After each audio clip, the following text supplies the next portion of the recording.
चलिए एक बार online check कर लो, बस स्टार्ट करते हैं।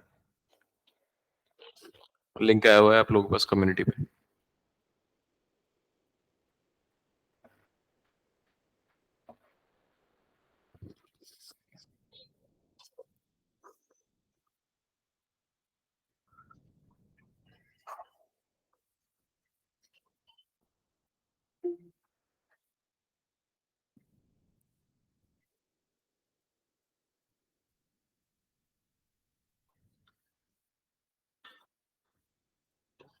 ठीक है, ऑडियो आप लोगों के लिए। ठीक है, रिकॉर्डिंग स्टार्टेड है। चलिए, तो नहीं आ रहा है।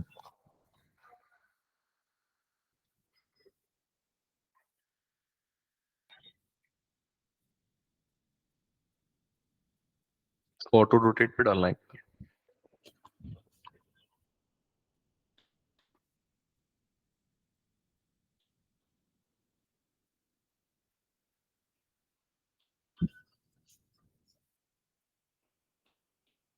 अब चेक करो।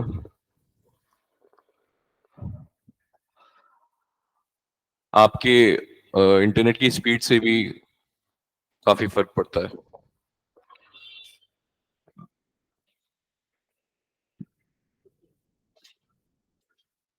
चलिए, तो सेकेंड वीक का हम सेशन ले रहे हैं, मतलब ये सेकेंड लेक्चर है हमारा ट्राइडेंट सीरीज का। और जैसे कि आप लोगों को ऑलरेडी पता है कि पूरे वीक का जो एनालिसिस होता है, मैं न्यूज़पेपर पढ़ा नहीं रहा हूँ आप लोगों को। मैं आपके न्यूज़पेपर में से जो एनालिसिस होता है वो पूरा आपको एनालिसिस बता रहा हूँ कि किस तरीके से आपका आप लोगों को पढ़ना है चीजों को, कैसे क्या क्या की पिक्स रहते हैं। तो सिंस बिगनिंग हमारी जो अप्रोच है न्यूज़पेपर को लेके वो थोड़ा हमने बदली है।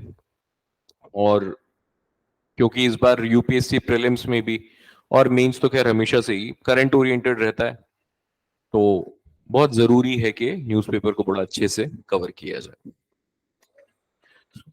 एक बार और ब्रीफ करता हूं आपको, जो अप्रोच है बेसिकली हम किस अप्रोच को साथ लेके चल रहे हैं, हमने किस तरह से पैराडाइम चेंज किया है। Trident series is about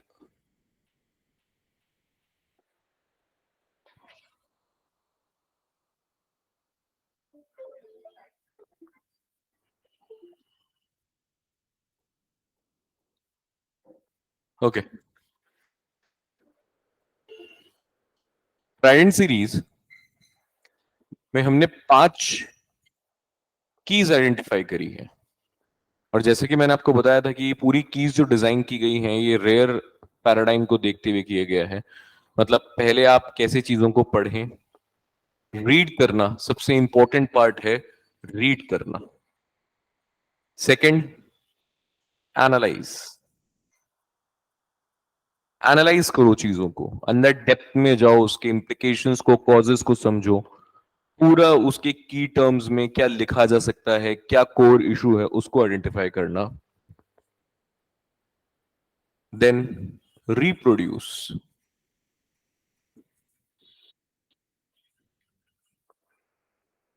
effectively. That's rare for you. अब इसके बीच में एक जो गैप्स मैंने आपको हमेशा बोला है फिल करने के लिए, कि अगर आप कभी भी रिप्रोड्यूस करना चाह रहे हैं, चाहे आप रिटन फॉर्म में करें या ओरल फॉर्म में उस चीज को रिप्रोड्यूस करना चाहते हैं, तो सबसे इंपॉर्टेंट है कि बीच में आपको यहां पे रिवीजन डालना पड़ेगा।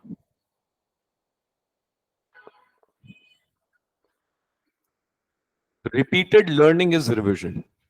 जब आप बार बार चीजों को रिपीटेडली लर्न करते हैं तब आप उसको बोलेंगे रिवीजन करना। हमारी अप्रोच में सबसे बड़ी दिक्कत क्या है कि हम एक एक बार चीज को पढ़ते हैं, एनालिसिस तो दूर की बात है, हम एक रीडिंग में जो सामने दे रखा है बस उसको फेस वैल्यू पे हमने रीड कर लिया और हम उससे आगे बढ़ जाते हैं। प्रीलिम्स में भी इस साल यूपीएससी ने, और मैं आपसे कहूंगा कि नेक्स्ट ईयर भी आप एक्सपेक्ट करके रखिए कि पेपर इसी ही डायरेक्शंस में आने वाला है। कोई बहुत खास चेंजेस होंगे नहीं आपके पेपर में। तो जो सबसे बड़ा गैप है वो गैप आता है यहाँ रिविजन पे। अब वो रिविजन का गैप्स क्यों आ रहे हैं? रिविजन का गैप आने का कारण क्या है?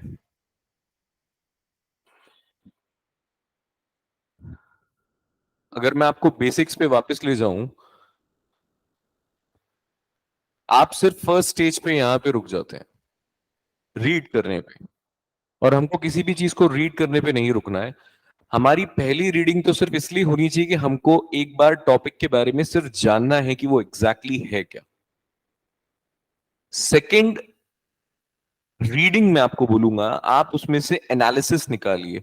अब वो एनालिसिस कैसे निकालना है उसी बारे में मैं आपको यहां पे बात करूंगा कि ये ट्राइडेंट डिजाइन कैसे किया गया है।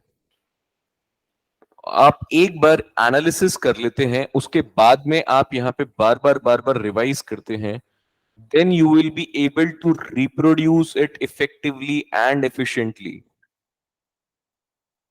तो इस एनालिसिस को हम पीछे ले जाते हैं कि आपको एनालिसिस करना कैसे होता है किसी भी चीज का। सो करेंटली न्यूज़पेपर में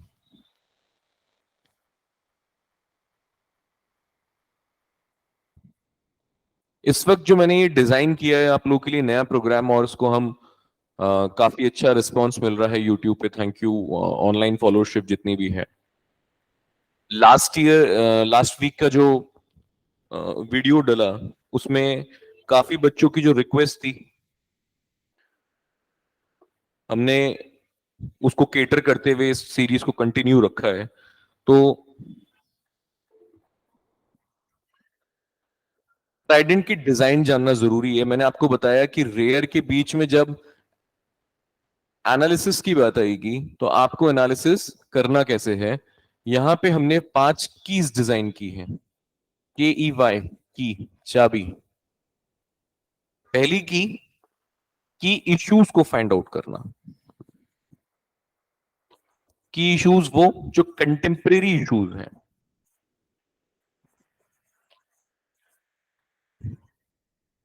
और आप अगर मिस कर गए हो, क्योंकि मैं रिपीट नहीं करूंगा इस चीज को, हमने इस बारे में प्रीवियस लेक्चर में बात की है और वो यूट्यूब पे हमने ओपनली डाला हुआ है। ट्राइडेंट सीरीज के पहले लेक्चर में मैंने आपको कंटेम्प्रेरी इश्यूज को 5I अप्रोच से कैसे कवर करना है मैंने ये बताया है। तो ये आपके मेंस के पर्सपेक्टिव से चीजें पूरी तरीके से कवर होती है, आप कंटेम्प्रेरी इश्यूज को जो फाइंड आउट करते हैं। और हम ट्राइडेंट सीरीज में इस वक्त कर क्या रहे हैं, हम इसी तरीके के की इश्यूज को, की टर्म्स को, की आइडियाज को, की वर्ड्स को, की एग्जाम्पल्स को मैं आपके लिए पूरे हफ्ते के न्यूज़पेपर्स में से, PIBs में से, इंडियन एक्सप्रेस में, हिंदू में से एक समरी बना के लाता हूं, और उस समरी को मैं आपसे रूबरू करवाता हूं कि अगर आपकी आंख से कोई चीज छूट गई हो तो आप समझें इस चीज को कहां और किस डेप्थ तक ले जाना है। राइट?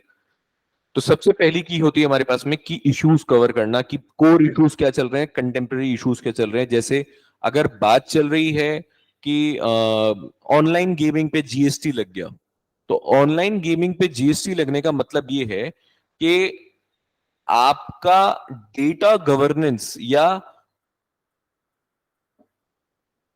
गैम्बलिंग जो आप बोल रहे हो उसमें एक ब्लैंकेट GST लगाई है 28% की। तो आप किस टर्म्स में उस चीज को देख रहे हो, सिर्फ आपके लिए वो ऑनलाइन गेमिंग नहीं है, वो इशू GST का नहीं है, वो इशू गवर्नेंस का है। किसका गवर्नेंस? डिजिटल स्पेस का गवर्नेंस।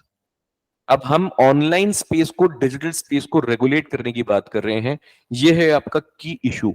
आपकी गलती क्या रहती है कि आप इसको यहीं तक पढ़ते हैं और इसको ही पढ़ के आगे निकल जाते हैं। That is what I call, आप सिर्फ यहां पर रीड करते हैं। एक्चुअली क्वेश्चन इससे नहीं आएगा, क्वेश्चन आएगा रेगुलेशन ऑफ डिजिटल स्पेस से, जो इसका पेरेंट इशू है। अब कल को किसी और सोशल मीडिया प्लेटफॉर्म्स या OTTs वगैरह को रेगुलेट किया जाता है, तभी भी हम क्या कर रहे हैं, रेगुलेशन ऑफ डिजिटल स्पेस। तो बेसिकली हम यहां पे एक एग्जाम्पल दे रहे हैं कि डिजिटल स्पेस में पहला स्टेप अभी जो लिया गया वो ऑनलाइन गेमिंग को रेगुलेट करने के लिए लिया गया। ये इसका एक सब्सिडरी है, समझिए।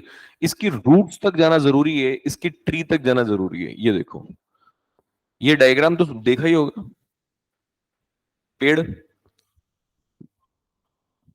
ये जो ब्रांचेस निकलती है ना, this is what is current affairs.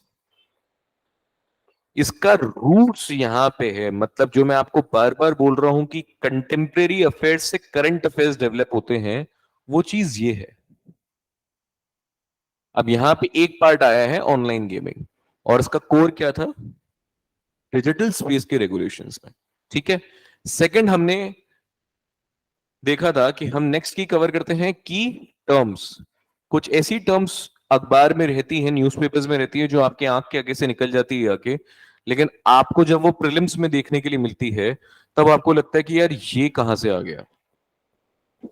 जैसे मैंने आपको लास्ट ट्राइडेंट की सीरीज के फर्स्ट ओरिएंटेशन लेक्चर में आपको बताया था, ज़ॉम्बी वायरस, ज़ॉम्बी वैक्सीन के बारे में, ब्रेन ईटिंग अमीबा के बारे में, काफी सारी चीजों के बारे में हमारा डिस्कशन हुआ था। अब ऐसी चीजों को पढ़ाना मैं समझता हूं कि आपका टाइम वेस्ट करना है, कारण इन सब चीजों को आपको खुद लर्न करना पड़ेगा, लेकिन आप फिल्टर नहीं कर पाते हैं। ये सबसे बड़ा प्रॉब्लम है, स्क्रीनिंग में बहुत बड़ा इशू है कि आप सब पढ़ते हैं, उसमें से कुछ कुछ याद रहता है, और उसमें से कुछ भी एग्जाम में नहीं आता। बात समझ पा रहे हो कि कहां गड़बड़ हो रही है आप लोगों से। You are trying to cover each and everything in this universe. Everything under the sun is the syllabus. ये यूपीएससी की डेफिनेशन बोली जाती है सिलेबस के लिए, राइट? आप सब कुछ पढ़ते हो, उसमें से कुछ कुछ याद रहता है। आपको यूसीसी पता है, लेकिन उसके गोवा मॉडल के बारे में आपको नहीं पता। आपको ये पता है आर्टिकल 44 के अंडर में है, डीपीएसपी में है, लेकिन आपको मेरिट्स और डीमेरिट्स नहीं पता, क्या इश्यूज आ रहे हैं, इंप्लीकेशंस क्या होंगे, ये आपको नहीं पता।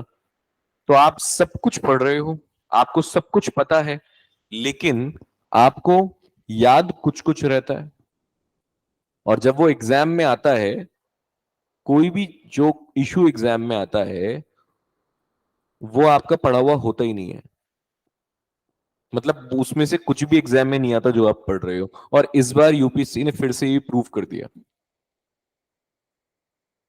लास्ट ईयर जिन बच्चों ने न्यूज़पेपर बहुत अच्छे से पढ़ा, इनफैक्ट बहुत बड़ा पैराडाइम चेंज था इस बार, पिछले एक डेकेड के अंदर में सबसे मुझे लगता है डिफिकल्ट पेपर्स में से एक 2023 का पेपर माना जाएगा। बड़ा ही अजीब सा पेपर डिजाइन किया गया, लेकिन वो अजीब की डेफिनेशन बड़ी अजीब है, क्योंकि आपको लगता है जब आपने साल भर न्यूज़पेपर नहीं पढ़ा तो वो पेपर अजीब है। जिसने साल भर न्यूज़पेपर पढ़ा था, उसको ग्लोइंग मशरूम पता थे, उसको एंटिसिपेटेड था ये की टर्म्स जो पूछी जा सकती हैं। अगर वो सूडान के बारे में कोई क्वेश्चन पूछ रहा है, तो सूडान पूरे साल न्यूज में रहा था कुछ कुछ इश्यूज को लेके, तो वो होती है की terms. This will be your prelims specific news, जिसको आपको डेप्थ में कवर करना है। नेक्स्ट विल बी योर की आइडियाज, जहां से हम क्या करेंगे, सिर्फ वो चीजें निकालेंगे जहां एडिटोरियल में या कहीं पे पीआईबी में हमने कुछ देखा, तो हम वहां से कोई कंसेप्ट निकल के नहीं आ रहा, कोई करंट अफेयर निकल के नहीं आ रहा, लेकिन वहां से एक पर्सपेक्टिव जनरेट हो रहा है, हमारे वहां पे एक आर्ग्यूमेंट जनरेट हो जाता है। तो बेसिकली बात यह कि कवि क्या कहना चाहते हैं, 2 या 3 लाइन में पूरे एडिटोरियल को समराइज अगर आप कर सकते हो, वो होता है की आइडिया। और हर चीज में से कुछ ना कुछ काम का निकालने की कोशिश करो अपने लिए, तब जाके आपको उसकी एफिशिएंसी पता चलेगी। अदरवाइज जो भी बच्चे मेरे से न्यूज़पेपर्स को लेके कुछ कुछ कुछ एग्जांपल्स पूछते हैं, डिस्कशन कर रहे हैं इस वक्त, मैं उनको कई बार ये बात बोलता हूं कि आप जिस चीज को रिडंडेंट बोल रहे हो, सर इसमें कुछ काम का नहीं था, मैं उसमें से भी आपको बताता हूं आपके लिए काम क्या क्या आ सकता है। पूरे एडिटोरियल में से अगर आप पढ़ रहे हो, जैसे राइट हैंड साइड मोस्टली जो हिंदू में आता है या इंडियन एक्सप्रेस में आता है, लेफ्ट वाला साइड बड़ा ठीक ठाक रहता है ना, एक ओपिनियन वाला पेज आता है, एक एक्सप्लेन वाला पेज आता है, एक टेक्स्ट कंटेक्स्ट वाला पेज आता है हिंदू के अंदर। ये जो पेजेस होते हैं, इसमें बहुत कुछ ठीक आता है, लेकिन कई बार एडिटोरियल के राइट हैंड साइड वाला जो पेज होता है, उसमें आपको बहुत कुछ खास नहीं मिलता। लेकिन फिर भी जो उसमें लिखा हुआ है उसमें से आपको अपनी समरी डिजाइन करनी है कि आइडिया क्या है बेसिकली। अगर कोई पॉलिटिकल लीडर भी कोई आर्टिकल लिख रहा है जिसमें वो गवर्नमेंट को क्रिटिसाइज कर रहा है, तो आप एक क्रिटिसिज्म का पॉइंट ही निकाल लो वहां से कि वो कहना क्या चाह रहा है। कहीं ना कहीं तो उसको यूज कर लेंगे ना। That is called as key idea. तीसरी की, चौथी की, I am sorry, that is called as key example. वैसे मैं आपको ब्रॉडली बता देता हूं, जब आप की इश्यूज कवर कर रहे होते हो तब भी आपको की एग्जाम्पल्स मिल जाते हैं। की एग्जाम्पल्स वो जो आपको अपने आर्ग्यूमेंट को सब्सटैंशिएट करने में मदद करते हैं। जब आप ऐसा बताते हो कि भाई यहाँ नॉर्थ ईस्ट इंसर्जेंसीज में कोई क्वेश्चन आया और उसमें आपने बात करी कि हाँ भाई नॉर्थ ईस्ट इंसर्जेंसी इस वक्त काफी देखने के लिए मिल रही है, बड़ी फ्रेजाइल सिचुएशन है नॉर्थ ईस्ट में, तो आप मणिपुर वायलेंस का नाम लिखते हो, example Manipur violence, recently Manipur violence that took place. तो ये होते हैं की एग्जाम्पल्स जब आप सब्सटैंशिएट करना चाहते हो। मैं कहूंगा आपसे कि ये जो की आइडियाज हैं और ये की इश्यूज हैं, आप यहां से भी बहुत सारी चीजें एग्जाम्पल्स में निकाल सकते हो। लास्ट की इज योर कीवर्ड्स। ऐसे कीवर्ड्स जो आपके आंसर में आपको बड़ा ही खूबसूरती देते हैं आपके आंसर को। जैसे कुछ दिन पहले मैंने, फिर आपसे एम्फेसाइज करूंगा, लास्ट लेक्चर के अंदर में मैंने बताया था और आज फिर बताता हूं, मुझे बड़ा पसंद आया था, संजय बारू जी ने एक आर्टिकल लिखा था, उसमें न्यूक्लियर अपार्थीड की बात करी गई थी, है ना। D hyphenation of Hinduism, D hyphenation between Hinduism and Hindutva. अब ये जो टर्म्स आती हैं, ये जो कीवर्ड्स आते हैं, आप जब ऐसी चीजें अपने आंसर स्क्रिप्ट में लिखते हैं तो एग्जामिनर, मतलब ही फील्स फ्लैबरगैस्टेड कि यार क्या लिख के आया है बच्चा। और वही चीज आप कॉमन मैन्स लैंग्वेज में लिखिए तो वो इतना इंप्रेशन अच्छा छोड़ती नहीं है। तो इसी पूरी कीज पे डिजाइन करते हुए एक बड़ा छोटा सा सेशन, मैं कोशिश यही करता हूं कि इस सेशन को मैं आधे पौन घंटे से ऊपर नहीं ले जाऊं, क्योंकि आपके लिए मुझे फिल्ट्रेशन करके देना है। उसके बाद में आपको क्या और कैसे कवर करना है ये मैं आपको बता चुका हूं। 5 आई अप्रोच को अगर आप नहीं जान पाए हैं अभी तक, तो मेरी रिक्वेस्ट है आपसे कि आप फर्स्ट लेक्चर ट्राइडेंट सीरीज का जरूर देख लें। उसमें 5 आई अप्रोच पूरी मैंने एक्सप्लेन की, किस तरह से आपको की इश्यूज कवर करने होते हैं। राइट नाउ इस वीक की समरी की बात करते हैं। सबसे पहले आपने इस वक्त दिल्ली में यमुना में फ्लडिंग हो रही है, ठीक है, और ये मॉनसून में है, मतलब जो मॉनसून से रिलेटेड जितने भी फिनोमेना इस वक्त देख रहे हैं हम, चाहे हिमाचल प्रदेश की बात कर लीजिए, थोड़ा बहुत मुंबई हल्का फुल्का भरने लग गया, या यमुना फ्लडिंग हो रही है ना, लैंडस्लाइड्स हो रही हैं हिमाचल प्रदेश के अंदर में, तो ये सब क्या है, बेसिकली आपको ये इशू ले जाता है अर्बन गवर्नेंस के ऊपर। नाउ दीज आर की इश्यूज को कैसे कवर करना है। 5 I approach, I first I is for introduction, जहां हम what and when and how तीन चीज कवर करते हैं। Next I is for issues, issues में हम क्या कवर करते हैं, वाई, क्या चक्कर है भाई। उसके बाद में इम्प्लीकेशंस। अब इम्प्लीकेशन मैंने आपको बताया, पॉजिटिव और नेगेटिव दोनों तैयार रखो, मतलब कॉन्सिक्वेंसेस, ये कॉज है, अगर मैं आपको ये बोलता हूं कि ये कॉज है तो ये कॉन्सिक्वेंस है। Next I is for initiatives, initiatives taken by government, किसी भी लेवल की गवर्नमेंट, चाहे स्टेट गवर्नमेंट हो, गवर्नमेंट ऑफ इंडिया हो, लोकली या ग्लोबली कोई भी इनिशिएटिव लिया गया है, रोल मॉडल्स हैं, ग्लोबल इनिशिएटिव्स हो या लॉ हो, किसी भी चीज को रेगुलेट करता हुआ कोई स्कीम हो, कोई पॉलिसी हो,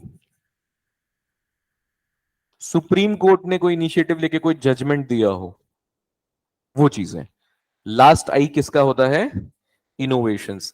इनोवेशंस मतलब बेसिकली वे अहेड, अब आगे इस इशू के बारे में क्या करना है, दिस इज वे अहेड। आप ये 5 आई कवर कर लीजिए। आप किसी भी क्वेश्चन में डेटा गवर्नेंस को 5 आई अप्रोच से कवर करो, आप किसी भी क्वेश्चन में कोई भी डायरेक्टिव आए आप नहीं रुकोगे। आप अर्बन फ्लडिंग को अगर बात चल रही है कि अर्बन एरियाज में फ्लडिंग हो रही है, तो आप अर्बन गवर्नेंस कवर कर लो, आपको यमुना के लिए क्वेश्चन आ जाएगा तब भी आंसर सेम रहेगा, अर्बन गवर्नेंस पे आ गया तब भी सेम रहेगा, क्योंकि पेरेंट इशू है ना। हमने पेरेंट इशू कवर कर लिया, उसके जो पॉइंटर्स होंगे आप समझो ये डिफर नहीं करते हैं। मार्केट में इस चीज को अच्छे से बता नहीं रहे हैं, बच्चों को सिखा नहीं रहे हैं कि पेरेंट इशू तो सेम है। मैं बात करता हूं आज जयपुर के अंदर या जोधपुर के अंदर, अहमदाबाद के अंदर, सूरत के अंदर, भोपाल के अंदर, कहीं भी सेवरेज लाइन ब्लॉक हो गई, मॉनसून रेन बहुत ज्यादा आई है, फ्लडिंग स्टार्ट हो गई, सिटी ड्रेन होने लग गई। अब आप यमुना ओवर फ्लडिंग हो रही है, एक बैरियर क्रॉस कर चुका है यमुना, तो दिल्ली के जो पॉइंट्स है ना वो आपके सूरत में, अहमदाबाद में और जयपुर में मोटा मोटा वैलिड रहेंगे, क्योंकि पेरेंट इशू जो है वो अर्बन गवर्नेंस से ऊपर है। आप अर्बन गवर्नेंस कवर कीजिए और आप बाकी सारे भी छोटे मोटे रिलेटेड इश्यूज जो होंगे वो आपके सारे कवर हो जाएंगे। कोर इशू को कवर करो, पेरेंट इशू को कवर करो, ठीक है। नेक्स्ट डेटा गवर्नेंस की बात की जा रही है। सबसे पहले एक आपके पास में ये डेटा प्रोटेक्शन बिल पे बड़ा बातचीत चल रही है, और इसमें राइट टू प्राइवेसी आपका ब्रीच हो रहा है नहीं हो रहा है। ये इशू क्यों आया? क्योंकि ये डेटा प्रोटेक्शन बिल इस बार सेशन में आने वाला है, कैबिनेट ने अप्रूवल दे दिया है, अब ये इंट्रोड्यूस होने वाला है। दूसरा, एज ऑफ कंसेंट की बात चल रही है। किसी भी आप यूट्यूब पे जाएंगे, कुछ होता है कई बार ऐसा कंटेंट, तो बोला था कि आप 18 से ऊपर हैं कि नहीं है। कुछ वेबसाइट्स होती हैं जो आपसे पहले कंसेंट मांगती हैं कि भाई आप बताइए 18 से ऊपर हैं, ये वॉयलेंट वीडियोस देख सकते हैं, और नॉन वॉयलेंट भी होता है, क्यों ही। तो अब वो बात चल रही है कि उसकी कंसेंट की एज को 16 क्यों नहीं कर दिया जाए, या 18 से नीचे क्यों नहीं कर दिया जाए। उसके बाद व्हाट्सएप और ओटीटीज को रेगुलेट करने की बात कर रहे हैं, क्योंकि मैंने आपको बताया अभी इंडियन एक्सप्रेस के अंदर में, आई गेस इकोनॉमी वाले पेज के अंदर में, इकोनॉमिक्स वाले पेज में आया था कि ट्राई रेगुलेट करने की बात कर रहा है ओटीटीज को, ओवर द टॉप। अब मैंने उसी दिन आपको बोला था कि ओटीटीज के बारे में पढ़ना, ये जो टर्म है ओटीटी, ये ओटीटी आपके प्रीलिम स्पेसिफिक आनी चाहिए कि ओटीटी क्या होता है, रेगुलेटरी लॉज क्या है बेसिकली इसके पीछे। सोशल मीडिया को रेगुलेट करने की बात चल रही है। Again the broader issue is data governance. Internet shutdowns, कुछ एप्स को पार्शली बैन कर दिया गया है, इंटरनेट शटडाउन कश्मीर में भी हमने देखा। ये सब कुछ क्या था? अगेन आपके डेटा गवर्नेंस या डिजिटल स्पेस को रेगुलेट करने का जो इशू है, ये एक साथ आप कवर कीजिए, मजा आ जाएगा, आपको समझ आ जाएगी सारी कहानी क्या चल रहा है। जैसे इस वक्त ये आपको ऑनलाइन गेमिंग पे 28% जीएसटी लगा दिया गया है, ठीक है। तो ये इशू क्या है? डिजिटल स्पेस को रेगुलेट करने का, इसी का पार्ट ये भी है।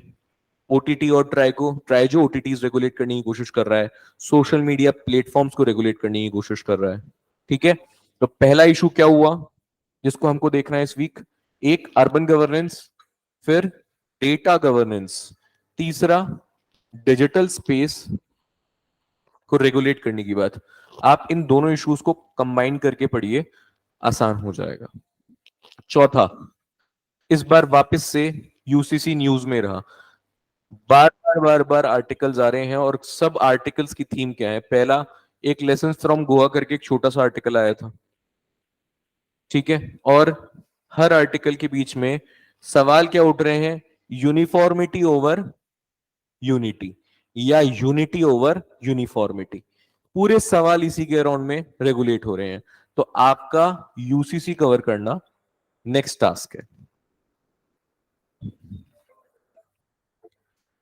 फिर बात चली ड्रेकोनियन लॉस की, जैसे यूएपीए। न्यूज का कंटेक्स्ट था unlawful activities prevention act, political prisoners to continue to suffer. क्यों? क्योंकि आप यूएपी में अंडर डाल दिए जाते हैं, और वो इतना ड्रेकोनियन लॉ है कि आपको ट्रायल आपका हो चाहे नहीं हो, वारंट हो नहीं हो, आपको अंदर डाल दिया जाएगा। अब आप बाद में, कुछ साल बाद में आपको ऐसा पता लगता है कि भाई ये आदमी तो शरीफ था। तो ये कंटेक्स्ट था। अगेन यहां पे इशू बनेगा ड्रैकोनियन लॉज इन इंडिया, इसमें मकोका, पोटा, काफी सारे जो एक्ट्स आते हैं जिसमें अनलीशिंग पावर्स दी जाती है सिक्योरिटी एजेंसीज को। रेगुलेटरी एजेंसी जो लॉ एंड ऑर्डर एग्जीक्यूट कर रही है वो इस तरह की powers, Gujarat anti terrorism prevention act जो है एक, वो भी एग्जांपल है। तो आपको ड्रेकोनियन लॉस कवर करने हैं, आपको यूएपीए का इशू पे बहुत ज्यादा ध्यान नहीं देना है। ध्यान नहीं देने का मतलब ऐसा नहीं कि जानना ही नहीं है क्या होता है, लेकिन इससे ब्रॉडर इशू, पेरेंट इशू क्या है, ड्रेकोनियन लॉस। नेक्स्ट, पॉवर्टी के बारे में बात करते हैं, क्योंकि कंटेक्स्ट आया था कि recently 415 million Indians have come out of the multi dimensional poverty in last 15 years, ये यूएनडीपी बोलता है। अब इसमें से दो चीजें हैं, एक आपको मल्टी डायमेंशनल पॉवर्टी इंडेक्स के बारे में पता होना चाहिए, दूसरा यूएनडीपी के बारे में भी जानिए। ये आपके प्रीलिम स्पेसिफिक है। This will be your key terms. Key issue तो ये है, की टर्म ये आएगी। Next, India needs to move from spending more to spending better in education. ये बेसिकली एक की आइडिया था। ये जो आर्टिकल आया था, यहां से एक आइडिया निकलता है कि किस तरह से हम क्वांटिटी को क्वालिटी में बदलें। It is not about the quantity that we are spending, it is about the quality on which we are spending. हमको एजुकेशन में पैराडाइम चेंज करना पड़ेगा, टेक्स्ट बुक्स को फ्रेंडली बनाना पड़ेगा, डिजिटलाइजेशन की तरफ मूव करना पड़ेगा। मास, जिस तरफ मासेस मूव कर रहे हैं, मतलब मार्केट जो डिमांड कर रहा है, अब मार्केट चाहता है कि बच्चे एआई सीखें, तो आप एआई बताइए, एआई सिखाइए, बच्चों को कोडिंग सिखाइए। तो ये होता है क्वालिटेटिव एजुकेशन। तो क्वांटिटी से क्वालिटी की तरफ कैसे मूव करना है, ये की आइडिया था। Basically your issue will be educational reforms in India. Education के अंदर क्या रिफॉर्म्स किए जाने चाहिए इस वक्त, ये आपका की इशू बनेगा यहां से। ठीक है, हाँ।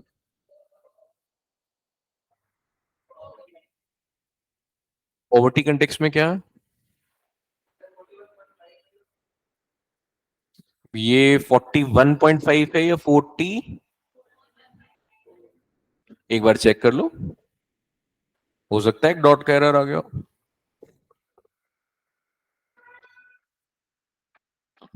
एक बिंदी बहुत कुछ बोल देती है भाई।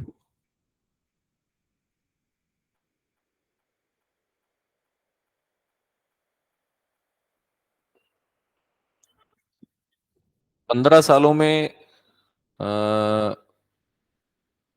4 करोड़ लोग तो आ गए होंगे ऊपर नीचे,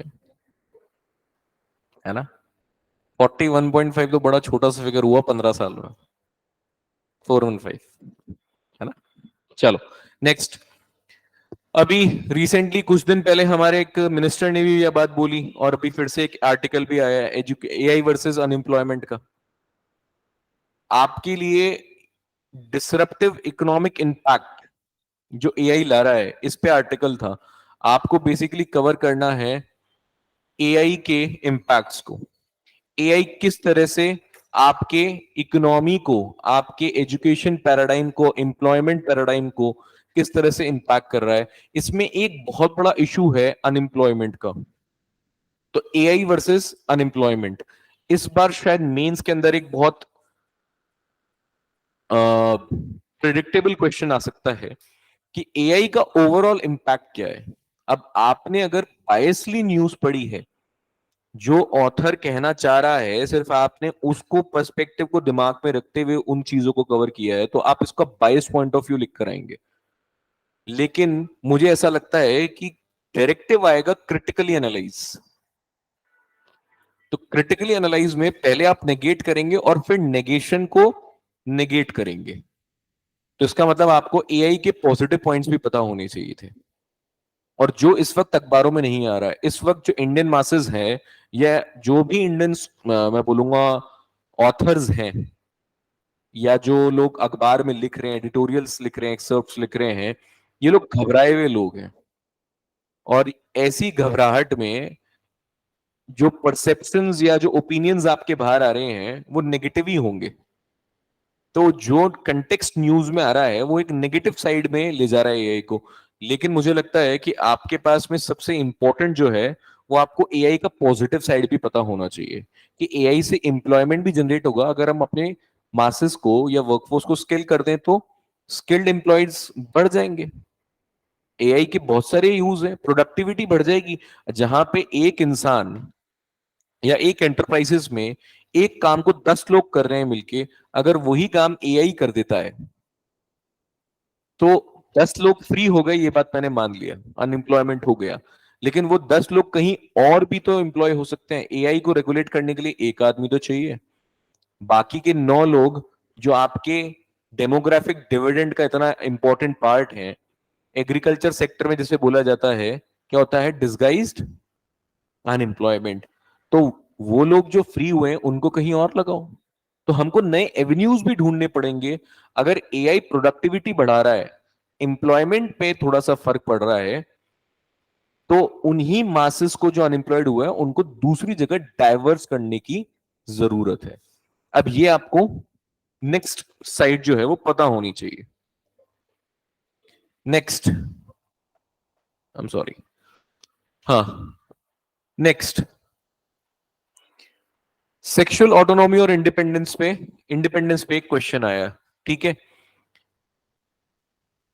बार बार आप एडिटोरियल देखेंगे तो ये बड़ा हॉट इशू रहता है और कंटेक्स्ट बहुत सारे हैं आपके पास में। अगर मैं आपको बोलूं ब्रिजभूषण केस,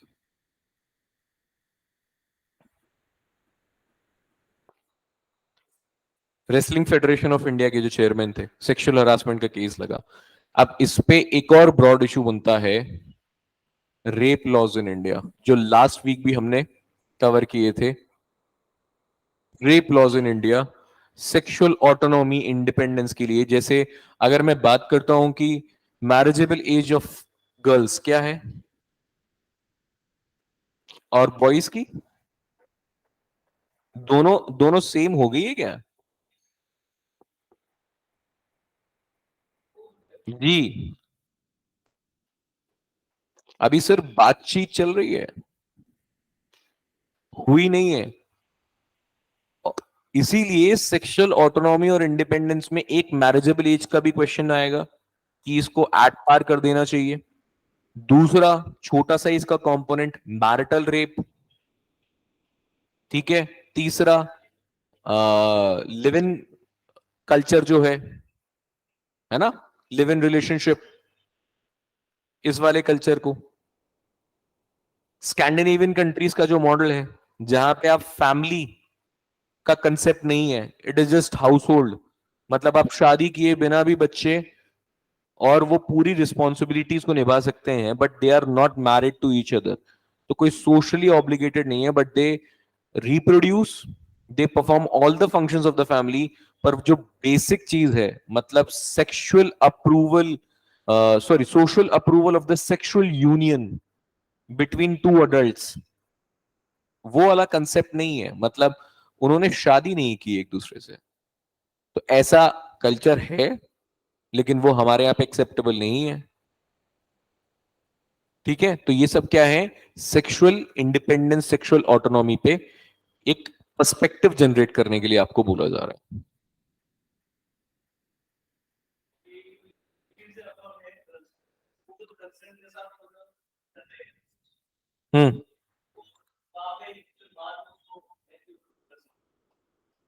ये अभी भी डिबेटेबल है। अगर आप लॉज की तरफ देखो, अगर आप लॉ के पर्सपेक्टिव से देखो, तो no matter what, whether it is consensual और not, it will be termed as a rape.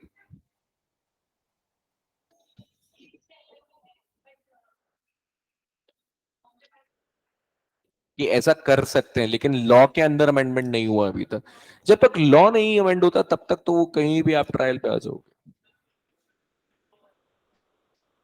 That is what I am saying कि ये जो lowering of age of consent है, ये बात भी इसीलिए चल रही है कि सब कुछ सिंक्रोनाइज्ड रखो, फैक्ट्रीज एक्ट को, मैरिजेबल एज को, एज ऑफ कंसेंट को, पॉक्सो को, जुवेनाइल जस्टिस एक्ट को। निर्भया केस में क्या हुआ था, वो लड़का जो सबसे ब्रूटल था उस पूरे केस में, वो 3 से 4 महीने ही छोटा था, 18 का हो जाता, 3 साल की सजा काटी और बाहर आ गया। जुवेनाइल होम में रहा, 3 साल सजा काटी और बाहर आ गया। उसके ऊपर 375 376 के प्रोसिक्यूशन नहीं हुए, वो जुवेनाइल जस्टिस एक्ट के अंदर में प्रोसिक्यूट हुआ। तो इस तरीके से ये जो एज ऑफ कंसेंट की बात है, ये एज ऑफ कंसेंट भी मुझे लगता है कि एक बड़ा हॉट टॉपिक है इस वक्त। ठीक है, हाँ भाई। एक नेक्स्ट कंटेक्स्ट है वर्ल्ड पॉपुलेशन डे, रिसेंटली 11 जुलाई को गया। इंडिया के राइजिंग पॉपुलेशन इश्यूज और उससे अर्बनाइजेशन पे जो इम्पैक्ट पड़ेगा, अर्बनाइजेशन एंड पॉपुलेशन, दो बहुत बड़े इश्यूज सामने आते हैं। अब अर्बनाइजेशन और पॉपुलेशन, ये दोनों ही आपका कोर कंपोनेंट है GS1 के सिलेबस में। आपको ध्यान रखना है, आपको इस पे की इशू है, आपको 5I अप्रोच से ही कवर करना है। मुझे लगता है अर्बनाइजेशन भी करो और पॉपुलेशन भी करो अलग से, क्योंकि कहीं ना कहीं ये दो सेपरेट इश्यूज हैं। ये इंटरलिंकिंग तो है इस वक्त, वर्ल्ड पॉपुलेशन डे पे जो बात की गई है, कई स्कॉलर्स ने इंटरनेट पे कई आर्टिकल्स आए हैं इस बारे में कि भी बढ़ती हुई पॉपुलेशन के साथ में अर्बनाइजेशन भी बढ़ रहा है, उसके एक अलग इम्पैक्ट्स हैं, उसके एक अलग इम्प्लीकेशंस हैं, उस बारे में तो बातचीत है ही है। इसके अलावा इन दोनों की टर्म्स को भी आप अच्छे से कवर करो, क्योंकि ये ऑप्शनल वाले जो सोशियोलॉजी ऑप्शनल वाले हैं उनके लिए तो ये बहुत ही बड़ा, भाई सेक्शन C सेकंड पेपर के अंदर में, उसमें बहुत ही बड़ा टॉपिक है ये। और GS पेपर 1 सोसाइटी के अंदर भी बहुत बड़ा टॉपिक है ये, तो इसको बहुत अच्छे से कवर करके रखिए। अगेन, सुप्रीम कोर्ट ने रिसेंटली इट हैज सीकन updates from the union and the state government against the action taken in the cases of lynching. अभी महाराष्ट्र के अंदर में भी लास्ट वीक मैंने डिस्कस किया था, महाराष्ट्र के अंदर भी एक लिंचिंग इंसिडेंट हुआ था। यूपी के अंदर में काफी इंसिडेंसेस हो चुके हैं, राजस्थान के अंदर में लिंचिंग इंसिडेंट्स हो चुके हैं। अभी रिसेंटली सुप्रीम कोर्ट ने उस पर रिपोर्ट मांगी कि भाई आपने क्या एक्शंस लिया। अगेन, ये इंपॉर्टेंट नहीं है, मतलब क्या रिपोर्ट आ रही है लिंचिंग की, ये सब इंपॉर्टेंट नहीं है। आपका डायमेंशन कवर होना चाहिए, कम्युनलिज्म। कम्युनलिज्म आपको पता होना चाहिए, क्योंकि ये आपकी फिर से GS1 and sociology optional as well, बहुत ही इंपॉर्टेंट है ये आपके लिए। इसमें जो एग्जाम्पल्स निकल के आएंगे लिंचिंग के थ्रू आउट, वो बड़े ही इंपॉर्टेंट रहेंगे आपके ऑप्शनल में भी और GS1 में भी। तो कम्युनलिज्म को कवर करो, और लिंचिंग इंसिडेंट्स उसका एक सब पार्ट है। The core issue again behind this is, lynching के पीछे क्या कोर इशूज हैं कम्युनलिज्म के। तो लिंचिंग कवर करने आप बैठते हो, लिंचिंग को कौन से लॉज रेगुलेट कर रहे हैं या लिंचिंग इंसिडेंसेस क्यों बढ़ रहे हैं, इस सबके पीछे कारण क्या है, कम्युनलिज्म। लॉज का जो पास पार्ट है लिंचिंग का, वो आप अलग से कवर कर लो, दैट्स इट। लेकिन कम्युनलिज्म आप ठीक से कवर करें। ईडी और CBI, अगेन मुझे लगता है कि इस बार GS2 के अंदर में, हालांकि यूपीएससी ने पहले पूछ लिया है, लेकिन फिर भी ईडी और CBI को जो मिसयूज कर रही है इस वक्त सेंटर, ऐसा एक्यूजेशंस हैं और कई आर्टिकल्स में बार बार रिपीटेडली पूछा गया है। ईडी और CBI की ऑटोनॉमस फंक्शनिंग के बारे में बात की गई है। इसमें ARC ने रिपोर्ट में भी बहुत बातें बोल रखी है कि CBI को इंडिपेंडेंट स्टेटस दे देना चाहिए। एग्जीक्यूटिव बॉडी है, दो मिनिस्ट्रीज रेगुलेट कर रही हैं इस वक्त CBI को, होम मिनिस्ट्री और ministry of personal. Independent act नहीं है CBI के पीछे, है ना, स्टैट्यूटरी एक्ट नहीं है, और भी बहुत सारे फ्लॉज हैं। जैसे सेंट्रल गवर्नमेंट की प्रायर परमिशन चाहिए होती है इन्वेस्टिगेट करने के लिए, स्टेट गवर्नमेंट की कंसेंट चाहिए होती है, सुओ मोटो इनिशिएटिव CBI नहीं ले सकती है, पुलिस के साथ में, स्टेट पुलिस के साथ में क्लैशेस होते हैं। ये सब क्या है, CBI की इश्यूज। आप प्लीज ईडी और CBI दोनों को कवर कीजिए, और मेरा आपको रिकमेंडेशन रहेगा आप की टर्म्स में भी इसको ऐड कर लीजिए, ईडी एंड CBI। पीछे का कॉन्स्टिट्यूशनल बैकग्राउंड, स्टैट्यूटरी बैकग्राउंड अच्छे से देखिए, कौन से मिनिस्ट्री में आते हैं ये, क्या स्टैट्यूटरी बैकग्राउंड है और किस तरीके से यहाँ पे बार बार कंट्रोवर्सी आ रही है। Now PMLA, prevention of money law, money laundering act, इसमें अमेंडमेंट प्रपोज हुए हैं। अब पीएमएलए जरूर पढ़ लीजिए। Again I would request please add this in की टर्म्स एज वेल, पीएमएलए के अमेंडमेंट, क्योंकि पीएमएलए का जो इंप्लीकेशन है वो तो ऑब्वियसली बहुत ग्रेव है, लेकिन इसके साथ साथ इकोनॉमिक ऑफेंसेस को रेगुलेट करने के लिए कितने लॉज हैं इंडिया में, अगर मैं आपको उसको पेरेंट इशू पे ले जाऊं तो इसमें एक और पेरेंट इशू बनता है।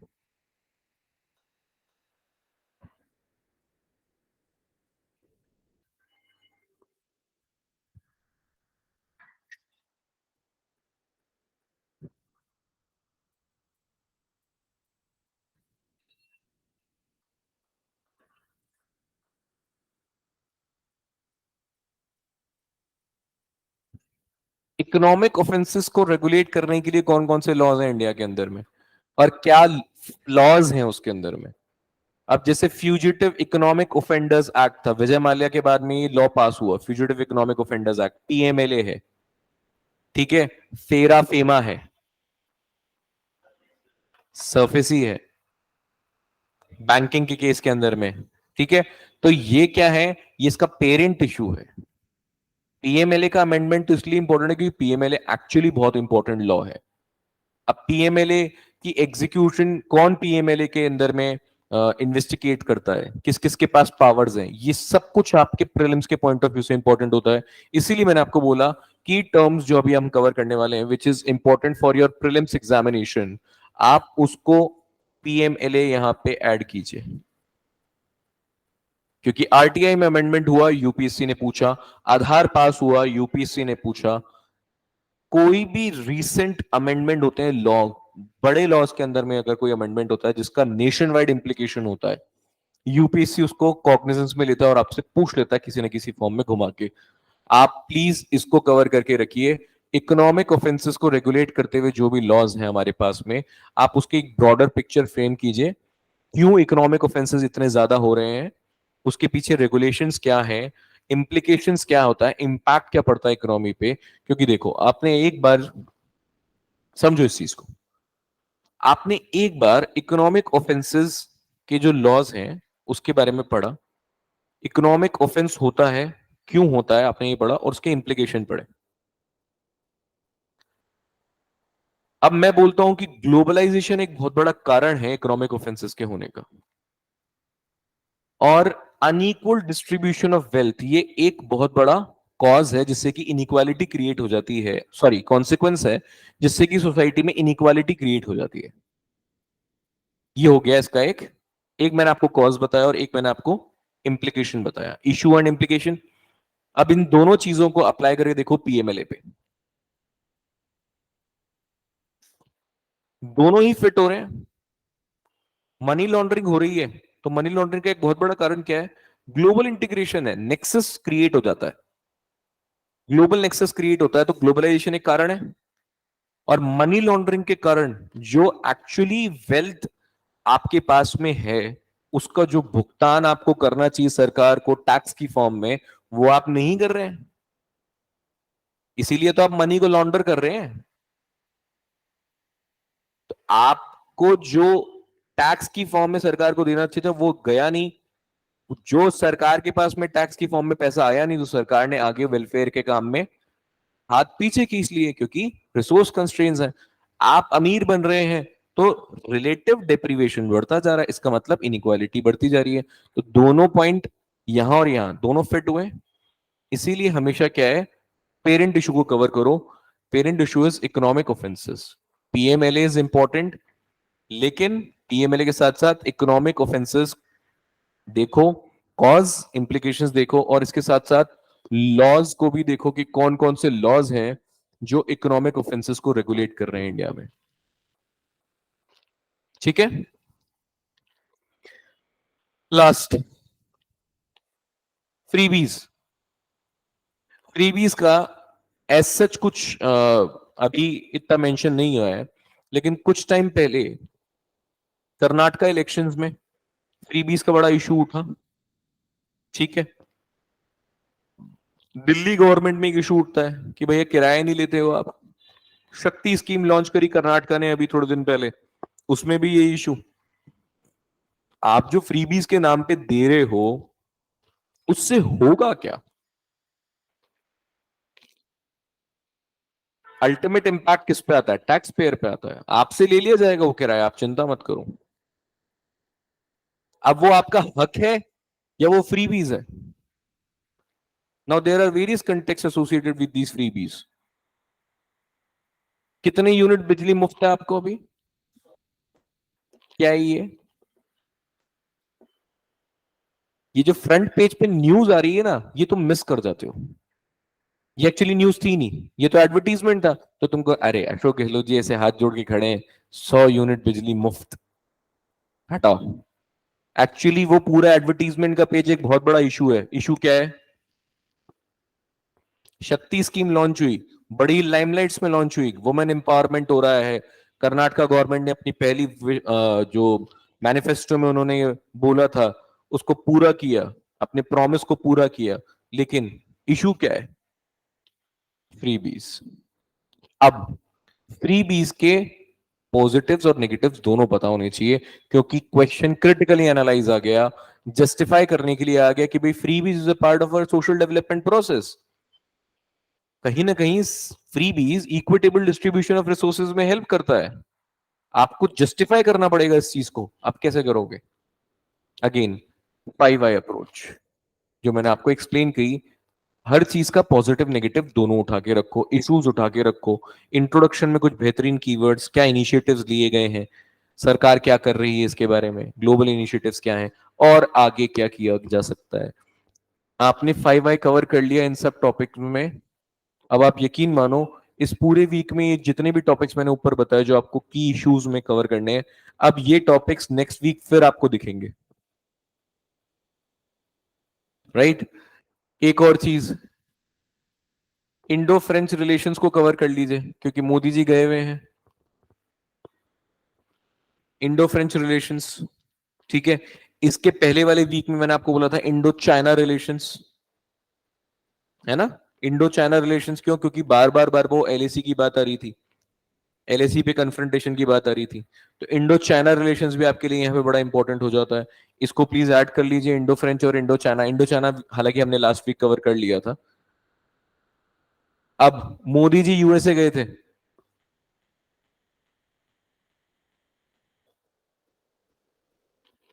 Very important for your international relations, ठीक है। अब आ जाते हैं छोटे छोटे पार्ट पे। की टर्म्स, जो इस वक्त की टर्म्स मतलब ये वो टर्म्स हैं जो इस वक्त न्यूज में रही है और वो आपके प्रीलिम्स के पॉइंट ऑफ व्यू से थोड़ी सी इंपॉर्टेंट हो जाती है। पहली चीज, G20 शेपरा, शेरपा, ये एक्चुअली नेपाली टर्म है, नेपाली टर्म है। ये इसके बारे में आप पढ़ लिए, बहुत, मुझे नहीं लगता सिग्निफिकेंट है, इसकी बहुत ज्यादा कोई इंप्लीकेशंस नहीं है, कुछ ऐसा नहीं, लेकिन आपको पता होना चाहिए कि G20 शेरपा है क्या, ठीक है। फिर फूड कोऑपरेशन ऑफ इंडिया, क्योंकि कर्नाटका की राइस पॉलिटिक्स जो चल रही है, इसके पीछे एफसीआई एक बहुत बड़ी बॉडी है। अभी मैंने आपको मल्टी डायमेंशनल पॉवर्टी इंडेक्स के बारे में बताया, यूएनडीपी के बारे में बताया, ठीक है। नेक्स्ट एल नीनो ला नीना, दोनों ही न्यूज में है क्योंकि मॉनसून में हम जो हो रहा है, जितनी भी कहर ढा रहा है इस बार मॉनसून, उसके पीछे एल नीनो की इतने आर्टिकल्स आए थे बीच में, एल नीनो आ रहा है, ड्रॉट पड़ेगा, ये होगा, बारिश ही नहीं रुक रही है। एनामोली है ये। इंडियन ओशन डायपोल मूवमेंट, एक टर्म आएगी ज्योग्राफी के अंदर, एनसो, एक आईओडी, इन चारों चीजों को पढ़ लो मेरे हिसाब से। और बहुत अच्छा तो ये रहेगा, अगर ज्योग्राफी कभी समझनी हो तो वीडियो देख के समझ लो, बहुत बेहतरीन तरीका है ये। वीडियो देखो और वीडियो से समझ लो। यूट्यूब पे टाइप करो छोटा सा Indian ocean dipole ENSO El Nino, सीधा सा 5 7 10 मिनट का कोई वीडियो हो तो देखो और निकल जाओ। ज्योग्राफी पढ़ने का सबसे बढ़िया तरीका विजुअलाइजेशन रहता है, ठीक है। नेक्स्ट, ऑपरेशन ग्रीन, ये जो इस वक्त वेजिटेबल प्राइसेस में सर्च आ रही है, 160 और 120 रुपए किलो टमाटर है, कुछ जगह 160, कुछ जगह 120। तो ये जो टमाटर के पीछे की कहानी है, ये बेसिकली ऑपरेशन ग्रीन की तरफ इशारा करती है। Tomato, onion, potato, top vegetables. Operation green को कवर करो। ऑपरेशन ग्रीन क्या है, कौन रेगुलेट करता है, कितने वेजिटेबल्स में है, वो तो मैंने आपको बता दिया। फिर भी थोड़ा सा डेप्थ में इसको पढ़ना है आपको। इंडियाज इलेक्ट्रिक मोबिलिटी प्लान, है ना, ईवीज की तरफ हम बार बार मूव कर रहे हैं। बैटरी एनर्जी व्हीकल्स, बेसिकली मैं आपको अगर बताऊं तो ईवीज कितने टाइप की होती है, ये भी किसी एक आर्टिकल में 2 दिन पहले न्यूज़पेपर में आया है। हाइब्रिड क्या व्हीकल्स क्या होती हैं, आपको पता होना चाहिए हाइब्रिड क्या होता है। स्मार्ट हाइब्रिड और इंटेलिजेंट हाइब्रिड में क्या फर्क होता है, ये साइंस टेक के क्वेश्चंस बन जाएंगे। अब बैटरीज के अंदर कौन सा मिनरल या कंपाउंड यूज हो रहा है। अब अगर लिथियम की बात कर रही है तो फिर लिथियम क्या है, लिथियम के रिजर्व्स कहाँ हैं इंडिया के अंदर, वर्ल्ड के अंदर। हम प्रोड्यूसर हैं, एक्सपोर्टर हैं, इंपोर्टर हैं, क्या है हम। वर्ल्ड का लार्जेस्ट प्रोड्यूसर कौन है लिथियम का, क्योंकि बैटरी में यूज हो रहा है आज की डेट में। तो लिथियम के बारे में पूरी नॉलेज रखो। एक्सपोर्ट इंपोर्ट के टॉप इंपोर्टर कौन है, टॉप एक्सपोर्टर कौन है। हमारे यहाँ पे लिथियम रिजर्व्स कहाँ है, माइनिंग कहाँ हो रही है, उसको मैप पे लोकेट करो। बहुत इंपॉर्टेंट हो जाता है ईवीज और लिथियम के बारे में जानना। Please note down lithium as well. ठीक है, next, protection of plant varieties and farmers act 2001, intellectual property rights, इसको प्लीज कवर कर लो। Intellectual property rights in India, intellectual property rights, इसके पीछे पूरा एक लॉ है, इसको रेगुलेट करने के लिए एक बॉडी बनी हुई है। आपको पता होना चाहिए इंटेलेक्चुअल प्रॉपर्टी क्या होती है, क्योंकि बार बार वो जो पेटेंट्स वाली बात आती है। अभी रिसेंटली किसी का पेटेंट रिवोक भी तो कर दिया है। किसका, यही बोल के कि आपने कोई इनोवेशन नहीं किया है इसमें। स्टेट चेंज कर देने से, सॉलिड को लिक्विड स्टेट कर देने से कोई इनोवेशन नहीं होता है, तो आपको उस पर पेटेंट नहीं मिल सकता है। ट्रेडमार्क्स कैसे मिलते हैं, लोगोस कैसे मिलते हैं, ये सब इंटेलेक्चुअल प्रॉपर्टी है। म्यूजिक पे इंटेलेक्चुअल प्रॉपर्टी राइट्स मिलते हैं, कॉपी राइट्स मिलते हैं। आपको सबकी डेफिनेशंस पता होनी चाहिए, ट्रेडमार्क क्या होता है और कॉपीराइट्स क्या होता है, पेटेंट क्या होता है, कब मिलता है पेटेंट।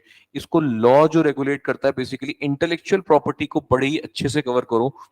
इसके अंदर के जो लॉज हैं उसमें इंटेलेक्चुअल प्रॉपर्टी राइट्स के जो लॉ है वो बड़ा इंपॉर्टेंट है, इसमें पेटेंट बड़ा इंपॉर्टेंट है।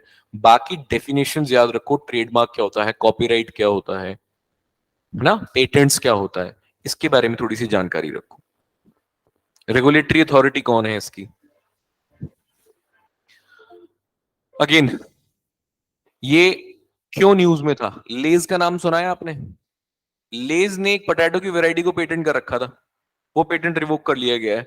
ये रहा, वो पोटैटो की वैरायटी का नाम ये है, और इसको रिवोक कर लिया गया है, ये बोलते हुए कि जो पोटैटो की था वैरायटी, ये कोई बहुत यूनिक चीज ऐसा नहीं है, ये बड़ा ही नॉर्मल सी चीज है। अब पेटेंट नहीं है लेस के पास में उसका। बेसिकली लेस क्या करता था, इस पोटैटो की वैरायटी का कॉर्पोरेट फार्मिंग का नाम सुना है आपने। कॉर्पोरेट्स फार्मर्स के लैंड पे उनको सब कुछ रिसोर्सेज देके जो भी प्रोड्यूस करवाते हैं वो प्रोड्यूस उनका खुद का होता है, लेकिन लैंड फार्मर का, काम फार्मर करेगा, प्रोड्यूस कॉर्पोरेट का। उसको लीज पे दे दिया जाता है कि ठीक है तुमको ये काम करना है, इतना पटाटो उगाना है, ये पटाटो हमारा होगा। तो कॉर्पोरेट्स बेसिकली जब फार्मिंग में उतर जाता है तो that is called as corporate farming. लेस कॉर्पोरेट फार्मिंग ही करता था और इसी पटाटो की वैरायटी पे करता था। अब ये पेटेंट रिवोक हो गया है। एससीओ बड़ा न्यूज में था, आपको अगर ध्यान हो तो। अभी किसने किया है चेयर एससीओ को, इंडिया ने चेयर किया है। तो एससीओ न्यूज में है तो आपको एससीओ के बारे में पता होना चाहिए। एससीओ की लास्ट मीट कहां हुई थी? कहां हुई थी?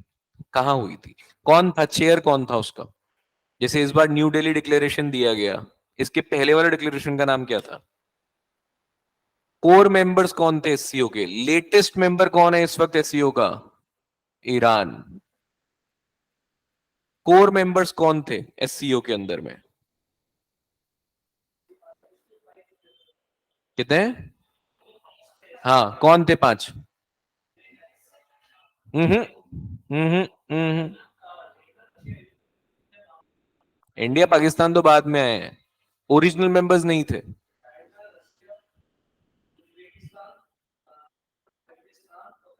यस, सेंट्रल एशिया की ये कंट्रीज रशिया और चाइना, ये थे कोर मेंबर्स, और उसके बाद में एक्सटेंशन हुआ है।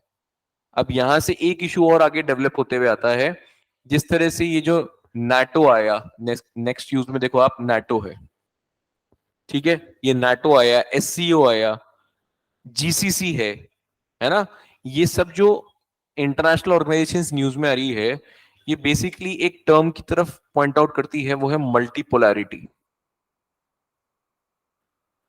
या multipolar world. Multipolar world order, international relations में आप इसको 5 आई अप्रोच से कवर कर लेंगे तो ठीक रहेगा, क्योंकि ये एक बहुत बड़ा इमर्जिंग इश्यूज है इस वक्त। Multipolar world, multipolar world order, पहले बायपोलर था, उसके बाद में यूनिपोलर वर्ल्ड हो गया यूएसएसआर के डिसइंटीग्रेशन के बाद में, अब वो मल्टीपोलैरिटी की तरफ जा रहा है।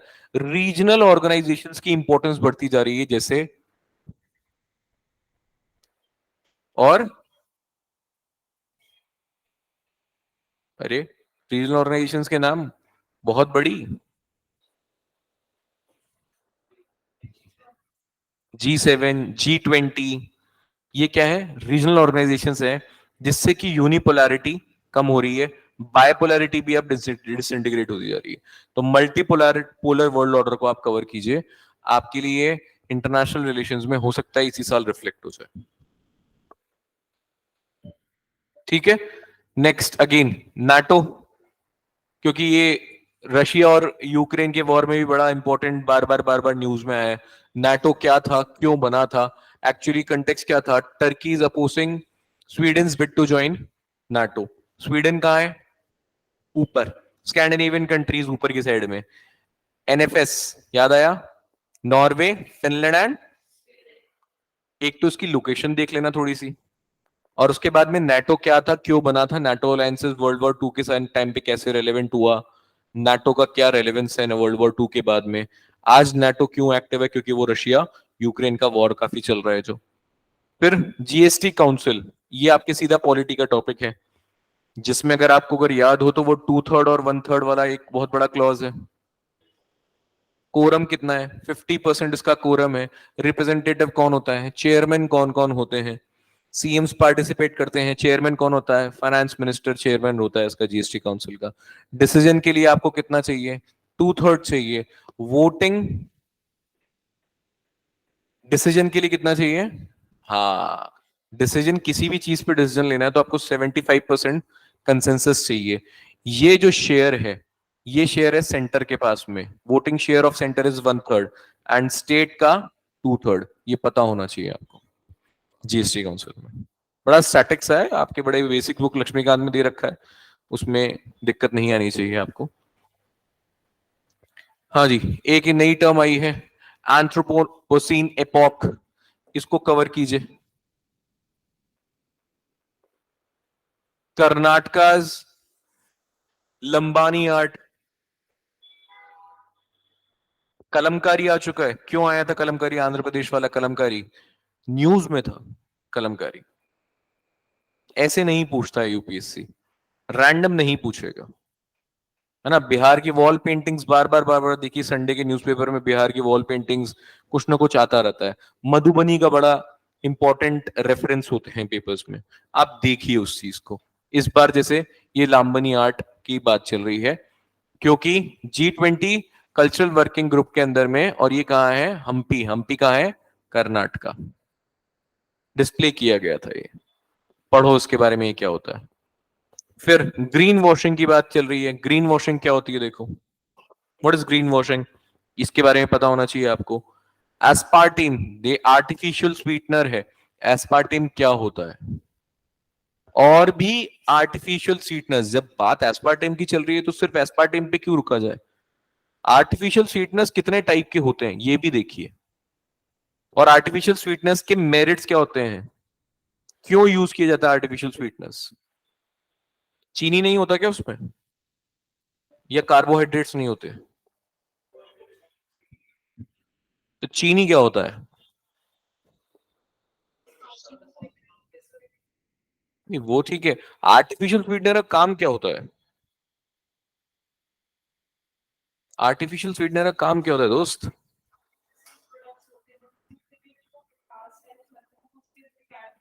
हाँ तो वो मिठास के लिए चीनी क्यों नहीं ऐड करते, चीनी से क्या नुकसान होता है। सर कैलोरीज ज्यादा होती हैं। यस, अब आपको ये पता होना चाहिए, अगर ये इतना बड़ा ब्रांडिंग चलता है, sugar free sugar free sugar free चलता रहता है, तो शुगर फ्री की टैबलेट क्या होती है, चाय में डाल के पीते हैं ना कुछ बड़े लोग, जिनको शुगर वुगर होता है, डायबिटीज होता है। अब आप बात डायबिटीज की कर रहे हो, तो डायबिटीज टाइप ए और टाइप बी दोनों के बारे में देखना। हाँ, यस,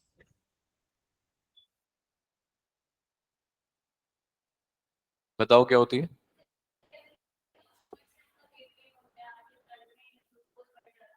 ग्लूकोज लेवल बढ़ता है, आर्टिफिशियल स्वीटनेस से ग्लूकोज लेवल नहीं बढ़ता बॉडी का।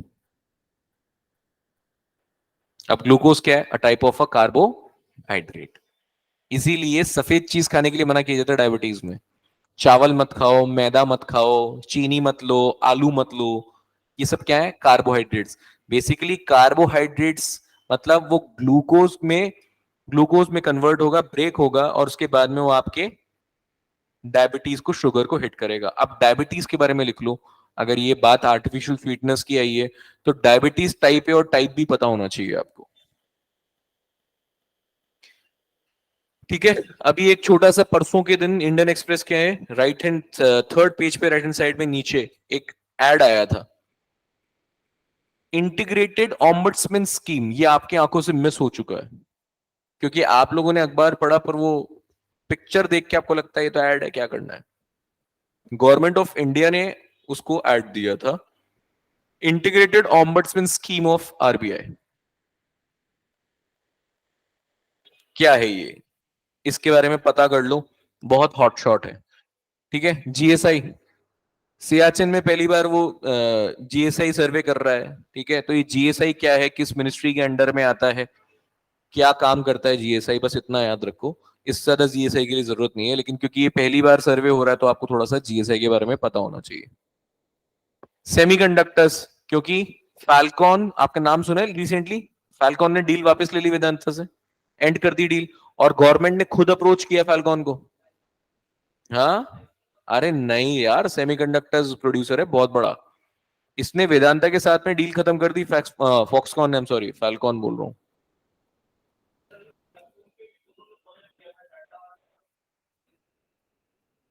आईफोन हमारे काम का नहीं है, सेमीकंडक्टर्स बहुत बड़ी इंडस्ट्री है, और सेमीकंडक्टर्स पे बहुत सारी चीजें बेस्ड है। आप अपने मोबाइल में जो लेके घूम रहे हो वो सेमीकंडक्टर्स है, ये जो चला रहा है सेमीकंडक्टर्स है, ये सब चीजें आगे से पीछे आईसी वगैरह जितनी भी लगी हुई हैं, सब सेमीकंडक्टर्स पे बेस्ड है। सेमीकंडक्टर्स के बारे में पढ़ो, सेमीकंडक्टर्स क्या होते हैं, उसकी डिजाइन, वर्किंग, इंडस्ट्री, इंडिया की रैंकिंग, इन चारों चीजों को कवर करोगे। क्योंकि ये जो फॉक्सकॉन की डील हुई है, ये आपके लिए इंपॉर्टेंट नहीं है, आपके लिए इंपॉर्टेंट है सेमीकंडक्टर्स।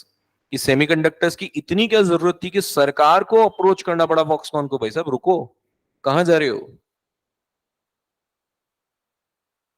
हाँ भाई, एनपी की रेशो बिगड़ा हुआ है हमारा, सबको पता है। 4:2:1 आइडल होना चाहिए, और हमारा क्या है, 8:3:1। अब वो एनपीके, ठीक है, इसमें से हम किस पे इंपोर्ट पे डिपेंडेंट है, किस में हम सेल्फ सफिशिएंट है, इसके इम्प्लीकेशंस क्या होते हैं। Basically urea, nano urea, NPK, ये मैंने आपको बता ही दिया आइडियल रेशो। पर एनपीके में से भी इन तीन, नाइट्रोजन, फॉस्फेट और पोटेशियम, इनमें से हम किस में सेल्फ सफिशिएंट हैं, किस में हम इंपोर्ट डिपेंडेंट है? सबसे खतरनाक जो रेशो बिगड़ा हुआ है किसका है? एन का, यूरिया का। यूरिया का सबसे ज्यादा हमारे सॉइल्स में रेशो बिगड़ा हुआ है, तो उसके इंप्लीकेशंस क्या होते हैं? N, nitrogen. हाँ हाँ, सॉइल का रेशो बिगड़ा हुआ है बोल रहा हूँ। 4:2:1 आइडियल होता है। करंट क्या है हमारे पास में? 8:3:2। 8:3:1 इस वक्त है, करंट है। 4:2:1 ये आपका आइडियल है। तो सबसे ज्यादा रेशो किसका बिगड़ा हुआ है?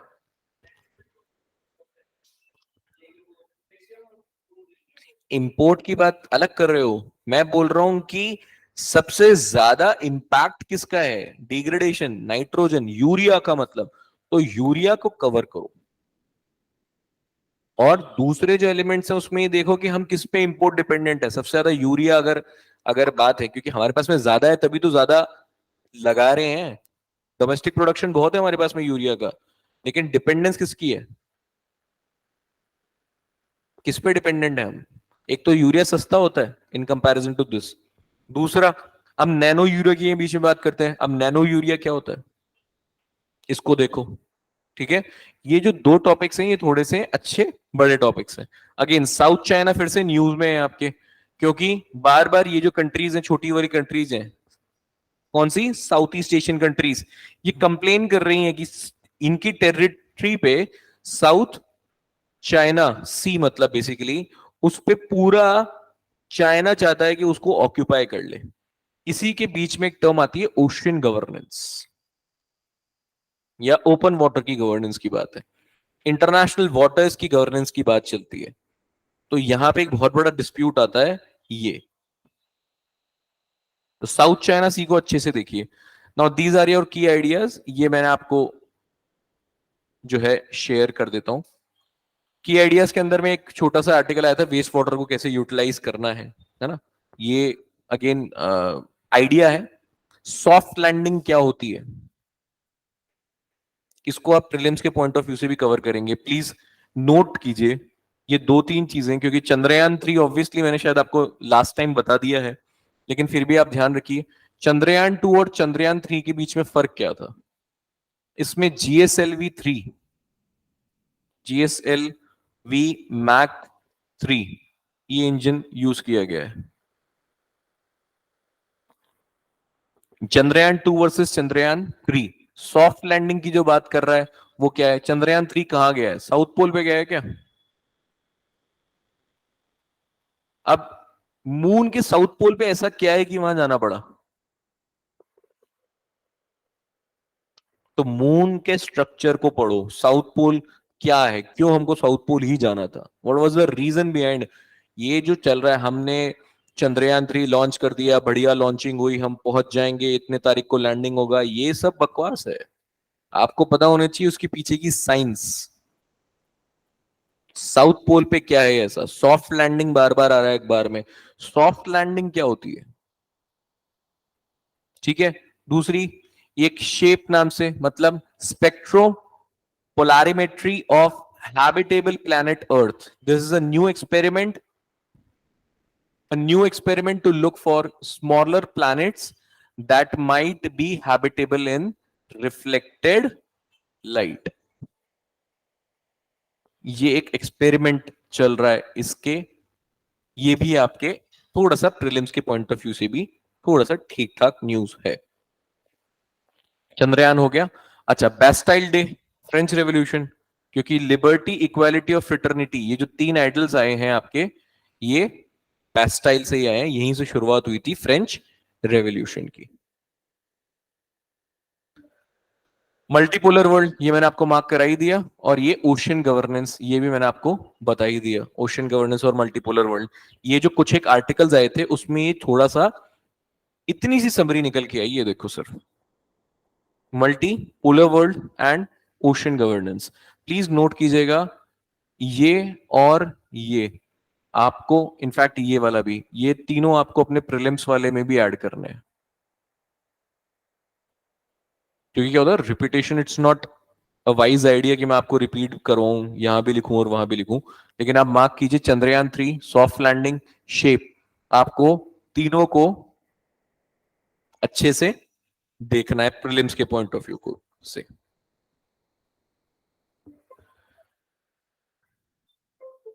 अभी पीएम मोदी ने जब फ्रेंच का नेशनल डे अटेंड किया था तब इस बारे में बात करी थी, तो आपको पता होना चाहिए इसके बारे में।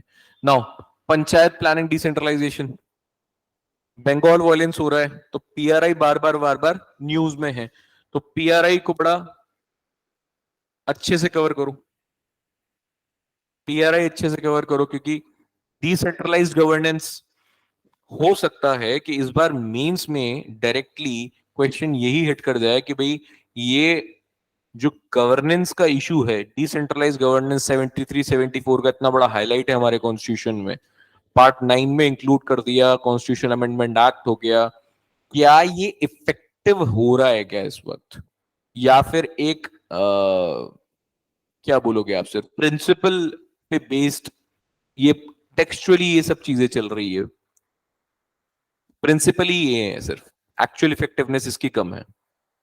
तो ये बंगाल वॉयलेंस के कंटेक्स्ट में ये न्यूज में रहा।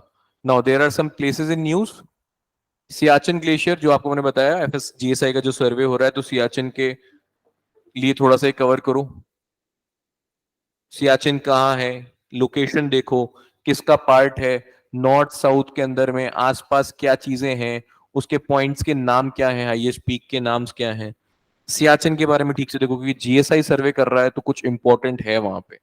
सियाचिन हमारा हाईएस्ट क्या है, बैटलफील्ड है, हमारे देश में सबसे हाईएस्ट बैटलफील्ड का है सियाचिन में, तो आप उसकी ज्योग्राफी देखिए। सोलोमन आइलैंड्स, ठीक है, हिमाचल प्रदेश को बहुत अच्छे से देख लो यार, क्यों, हिमाचल प्रदेश, हिमाचल प्रदेश के अंदर में आप नेशनल पार्क्स, रिवर्स, माउंटेन्स, उसकी टोपोग्राफी, उसके major districts, temples, art, architecture, मतलब पूरा कल्चर अच्छे से करोगे, क्योंकि हिमाचल प्रदेश बहुत न्यूज में छप रहा है, लगातार आ रहा है। हिमाचल प्रदेश को ज्योग्राफी की पॉइंट ऑफ व्यू से अच्छे से कीजिए। प्लीज रिमेंबर, प्लीज रिमेंबर, आपको हिमाचल प्रदेश में नेशनल पार्क्स पता होने चाहिए सारे, पासेस पता होने चाहिए, रिवर्स, माउंटेन्स नोट डाउन कर लो, rivers, mountains, national parks, passes, famous temples, tourist places of Himachal प्रदेश,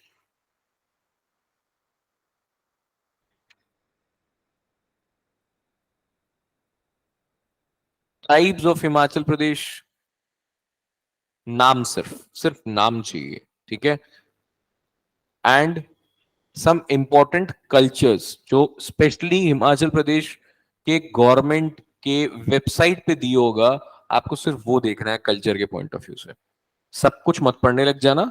सरकार की तरफ से जो चीजें इंटरनेट पे अवेलेबल रहती है, कुछ अच्छा होता है, बड़ा होता है, तभी सरकार उसको शोकेस करता है ना, तो आप उस पर ध्यान दीजिए।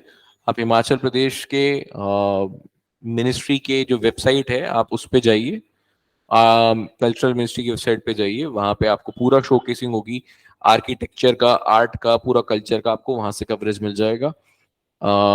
मैप पे आप देखेंगे तो national parks, passes, reverse, mountains, peaks, है ना, ये दिख जाएगा। लोकेशन देखिए, आसपास कौन कौन से स्टेट से बाउंड्री शेयर कर रहा है, फेमस प्लेसेस कौन कौन सी हिमाचल प्रदेश की। जब ऐसे करके आप टुकड़ों में अपने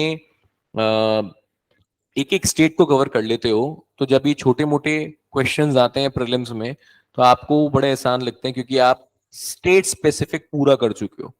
लास्ट में आप लोग क्या करते हो, आप प्लेस स्पेसिफिक करते हो, मैं बोल रहा हूँ स्टेट स्पेसिफिक, इंडिया के पूरे मैप को रट लो और ऐसे टुकड़ों टुकड़ों में रटो, ठीक है। 9 dash line, again South China Sea का जो कॉन्फ्लिक्ट चल रहा है उसमें 9 डैश लाइन आपको देखनी है, वो 9 डैश लाइन क्या है एग्जैक्टली, वो कैसे डिवाइड करती है, एंड एक यूनेस्को ने वर्ल्ड हेरिटेज साइट पेरू के अंदर में दी है, जिसका नाम क्या है? Chavin de Huantar. इसके बारे में देखो ये क्या है। These were some places in news for you. ठीक है, इसकी जो पीडीएफ होगी वो वेबसाइट पे और कम्युनिटी पे शेयर कर दी जाएंगी। आप प्लीज इसको अगर आपने रेफरेंस के लिए लिख लिया तो बहुत अच्छी बात है, और नहीं तो इसका जो मॉडिफाइड पीडीएफ है वो by tomorrow we will be sharing the PDF on the website as well as on the community। ठीक है, तो आप इस वीक के लिए आपके टास्क क्या है? आपको 5i वाले सबसे इंपॉर्टेंट ये टॉपिक्स कवर करने हैं, और उसके बाद में ये की टर्म्स। Getting it? चलिए, और कोई सवाल एक्सक्यूज मी जवाब? सर। यस। सर मैंने आज पेपर में पढ़ा था ब्यूरोक्रेटाइजेशन ऑफ फाइनेंशियल सर्विसेज। इस ब्यूरोक्रेटाइजेशन ऑफ फाइनेंशियल सर्विसेज, राइट। तो इसको की टर्म्स के अंदर में इंक्लूड करके पढ़ना है क्या? की टर्म्स में नहीं आएगा bureaucratization of financial services. I believe ये एक की आइडिया है ना? और आप इसको ओके, कीवर्ड की तरफ भी नोट करो, क्योंकि जब ठीक है। ब्यूरोक्रेसी की बात की जाती है या ब्यूरोक्रेटिक लैप्सेस की बात की जाती है, तो वहां पे आप ऐसे लिखिए कि ये ब्यूरोक्रेटाइजेशन ऑफ फाइनेंशियल सर्विसेज हो रहा है। जहां इकोनॉमी की बात की जाएगी वहां लिखिए bureaucratization of financial services, okay sir. क्योंकि पॉजिटिव लाइट्स में तो बोला नहीं जा रहा है ब्यूरोक्रेटाइजेशन ऑफ फाइनेंशियल सर्विसेज को। ठीक है ना? Okay sir. ओके, चलिए, थैंक यू सो मच।